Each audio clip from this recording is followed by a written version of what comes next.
En Berry, au centre géographique de la France, aux confins de la vallée Noire, dans le pays de George Sand, la grand-bête rôde encore les soirs de mauvais vent.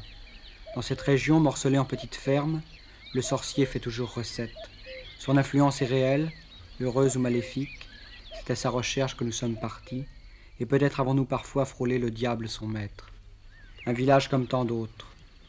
Mais depuis de longues années, la boulangerie y est ensorcelée. Le pain ne lève plus, le boulanger est tombé malade, bientôt la boutique sera à vendre. Comme tous les après-midi, la boulangère est partie vendre son pain de ferme en ferme. Dans le village, ceux qui savent murmurent que c'est une commerçante rivale qui a jeté un sort sur la boulangerie. Mais vous, quand vous croisez cette personne, quand elle passe devant la Oh, boulangerie... elle ne veut pas me dire bonjour. Non, mais elle vous regarde. Tout à l'heure, non. Elle a été qu'elle me regardait. Alors vous, qu'est-ce que vous faisiez, là? Eh bien, je vous dis, j'y faisais le signe de croix, j'y faisais toutes sortes de... La gendarmerie m'avait dit d'y faire le signe de croix. Moi, j'y ai fait. Ça suffisait, ça? Ben oui, elle avait tout... Elle sautait en l'air comme un lapin à la rue. Alors? Quand vous lui faisiez le... Oui, la première fois de toutes. Tout de suite après l'histoire du pain. Alors, j'en étais dans là, moi et mon mari, quand elle nous a vus, mais elle sautait en l'air, dans la rue, intenable, c'était comme une folle. S'il n'y avait rien eu, elle n'aurait pas fait ça. Bon, moi, je voulais pas me mettre à sauter en l'air. Mais, à votre avis, qui elle attaque, là? C'est votre mari qui est malade? Moi, oui, elle a toujours attaqué mon mari. Et cette petite bête, alors? C'est quoi? Ah ben, cette petite bête, c'est ça que moi j'appelle la petite bête, parce que nous, on a tellement cherché ça qu'on en disait c'était la petite bête. C'est cette sorcellerie que j'appelle la petite bête. Mais alors, ce coq noir, là... Il veut tout faire dire. Je vous dis non, amenez-moi un remplaçant, c'est tout ce que je vous demande. Non, mais ce coq noir, c'est un leveur de sorts qui vous a dit de... Oui, de faire ça. Alors vous avez... Non, Oui, c'est un leveur de sorts qui nous a dit de faire ça. C'est-à-dire de prendre un coq noir, oui. de le mettre dans votre grenier, Oui. Et puis de le porter après, je vous dis, dans un tas de fumier. de l'égorger avant de lui couper le cou, quoi. Ah non. De le saigner. Non, je vais le dire. Ça suffit.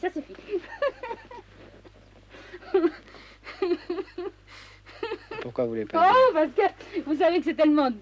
Pour moi, c'est tellement des histoires de dans le temps, hein, puis du vieux temps, et ben vous savez que moi je trouve ça vraiment, faut avoir tué père et mère pour faire des choses comme ça. Ah oui, c'est des histoires, comme vous dites, de dans le temps, mais finalement vous... Ben oui, qu'on est obligé de refaire pour se débarrasser de ces choses-là. Et j'ai vu même, vous voyez, un cousin, si vous en voulez là, c'était le temps qu'il était prisonnier. Mais je crois bien que c'était en Marne, en Seine-et-Marne ou quelque chose comme ça.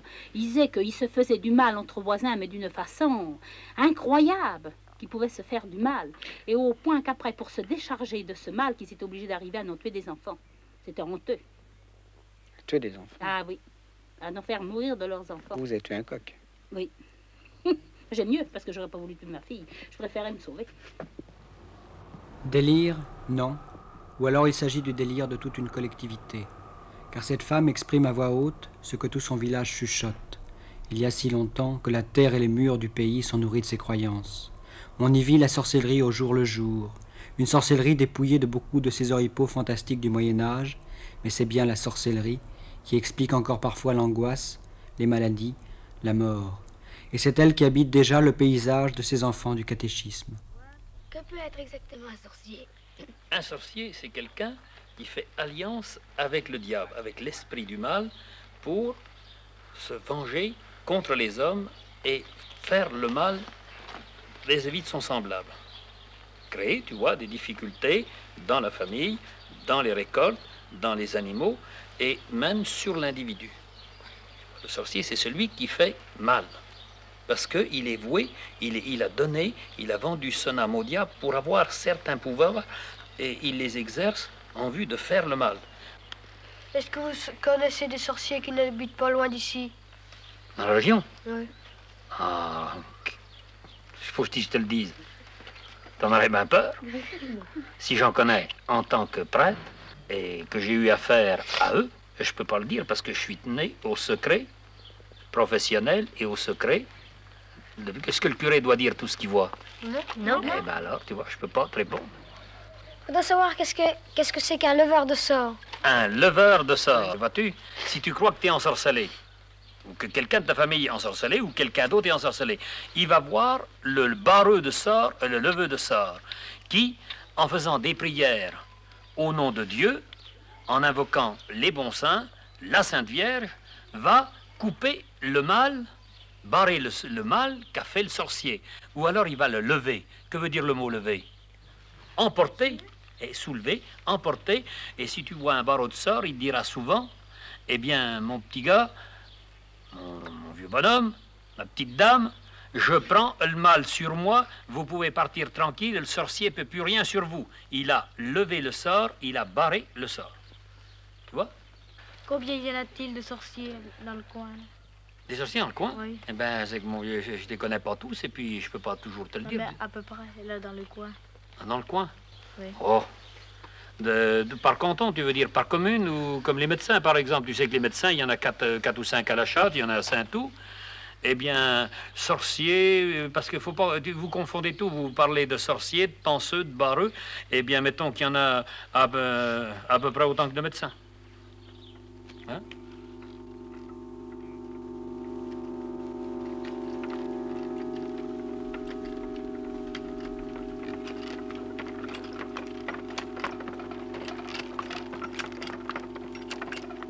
La campagne elle-même justifie ses croyances.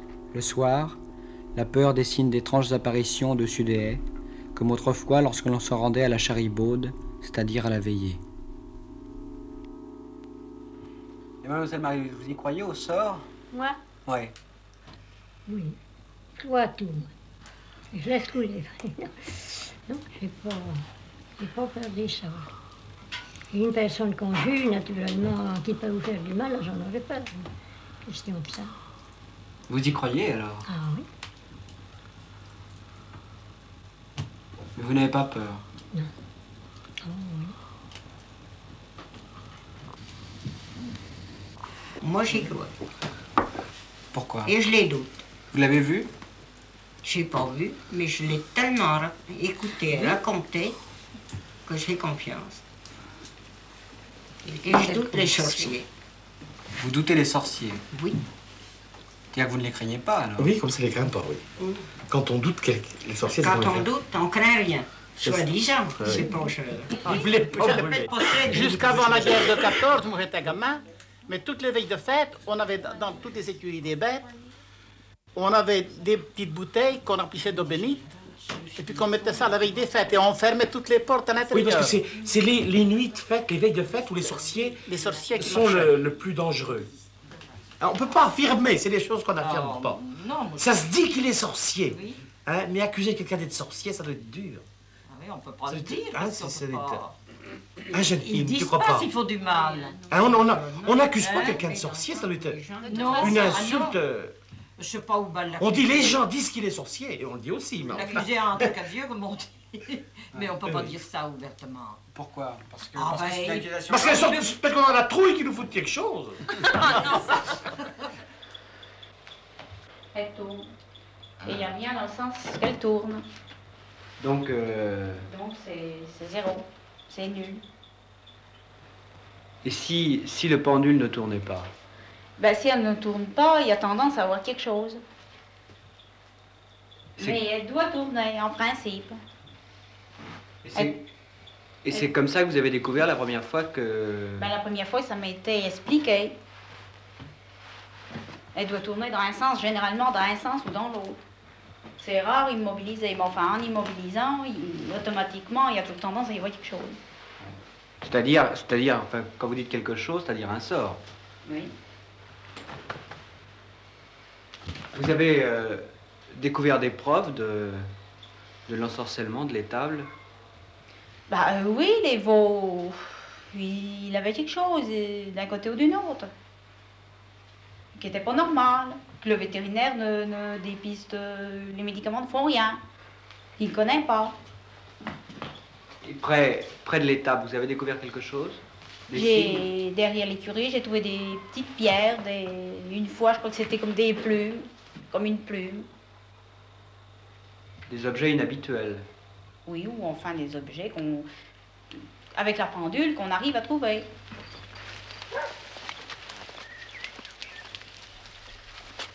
La vieille montre du grand-père est devenue magique depuis qu'elle sert de pendule. Grâce à elle, cette femme a pu découvrir ce qu'elle appelle des charges maléfiques. Monsieur l'abbé, au cours de toute votre expérience, tout votre ministère, vous avez vu des gens qui sont allés vous voir parce qu'ils se disaient envoûtés. Est-ce que vraiment vous avez pu constater des signes, des preuves de cet envoûtement? C'est très difficile pour un prêtre de s'exprimer sur un tel sujet. C'est un sujet tellement profond qui atteint la personne dans son âme, dans son esprit, dans sa conscience, dans tout son ensemble psychologique. Il m'est arrivé de voir des personnes me dire « j'ai été envoûté dans telle ou telle circonstance » par quelqu'un qui m'en voulait et j'ai un clou de cercueil d'enfoncer là dans le cœur et il faut absolument lever le sort, croyant réellement que le clou de cercueil s'enfonçait plus profondément dans leur cœur. Dire qu'il n'y a pas envoûtement, c'est très difficile de la part d'un prêtre, car s'il lui-même affirme à cette personne qu'il n'y a pas envoûtement, qu'il n'y a pas sort, c'est qu'il ne croit pas. Et si le prêtre ne croit pas à la présence du diable, au maléfice, comment pourra-t-il dire qu'il croit en Dieu? Vient-on souvent vous consulter pour vous demander d'exorciser? Oui, une vingtaine de fois dans l'année. Donc, pour être honnête, une vingtaine de fois dans l'année. Alors que faites-vous là? Eh bien, quand dans le diocèse, lorsqu'on écrit à Monseigneur Baillargeau, à l'archidiacre, il me délègue pour aller voir tel cas bien précis. Et si c'est dans les paroisses que je suis chargé, je vais moi-même sur les lieux et j'entre en contact avec les familles qui se croient victimes de sortilèges, de sorts ou d'envoûtements.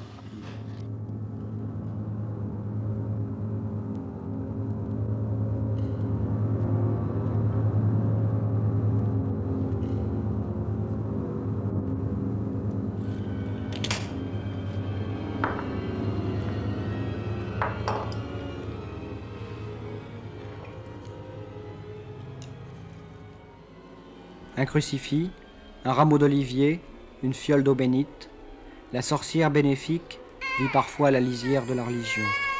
Ici on l'appelle penseuse. Elle est venue là pour panser un enfant des convulsions, c'est-à-dire pour le guérir des convulsions. Comme d'autres femmes pansent des brûlures, des dartres ou des verrues, toujours selon la même technique, des impositions de mains et des prières murmurées, prières qui doivent rester secrètes. La penseuse implore les bons saints, comme elle emprunte au catholicisme tout son arsenal symbolique.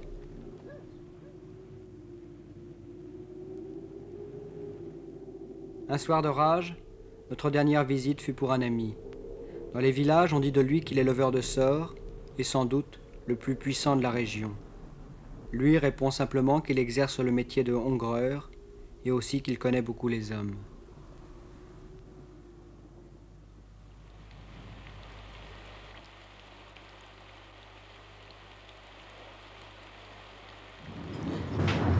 Si ça continue, il faudra que vous fermiez, hein, parce que c'est pareil, là. Vous pouvez en prendre un coup, et vous aussi. Mais quand on se trouve en face de phénomènes assez inexplicables, enfin, on n'a pas envie de chercher à comprendre. Non. Chacun peut avoir son idée fixe, son idée à lui-même, mais ça, on ne peut pas le suivre. On ne peut pas le dire. Vous avez quand même essayé, vous, non? C'est personnel, ça, cette chose-là. Ce phénomène-là.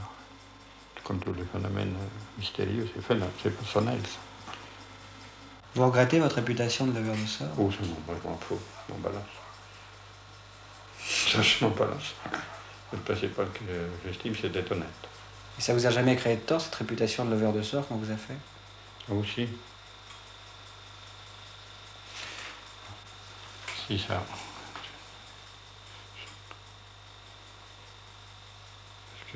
Les gens sont méchants. C'est dans tout, ça. Très méchant. Est-ce que si on vous a fait cette réputation, c'est pas aussi que... On dit familièrement que celui qui peut faire du bien a peut-être aussi le pouvoir de faire du mal. Peut-être, il y en a peut-être, j'en sais rien. Ce qui est sûr, c'est que j'ai jamais fait de mal. ni de cette façon-là, ni d'une autre. Et puis je voudrais pas faire du mal à quiconque, même à ceux qui m'en ont fait. Il y en a qui m'ont fait du mal, quand je peux, je leur fais du bien. Il y en a qui ont essayé de me faire fusiller pendant la guerre, quand je peux, je n'ai pas l'appareil, moi, j'ai notre service. Parce que je vais construire une maison, on n'a pas de jalousie, on a dit c'est Hitler qui paye sa maison, et ben on va le faire fusiller. On ne va pas fusiller, mais ces gens-là, je ne fais pas de mal, au contraire, je fais du bien. Quand on fait du bien à quelqu'un qui vous a fait du mal, mon vieux, ça le fusille, ça. Et celui-là, il est plus fort que moi. Ce lendemain d'orage, les blés étaient couchés en longues griffures dans les champs. Autrefois, ces matins-là, on aimait à dire que les sorciers et le diable avaient mené grand sabbat toute la nuit parmi les blés.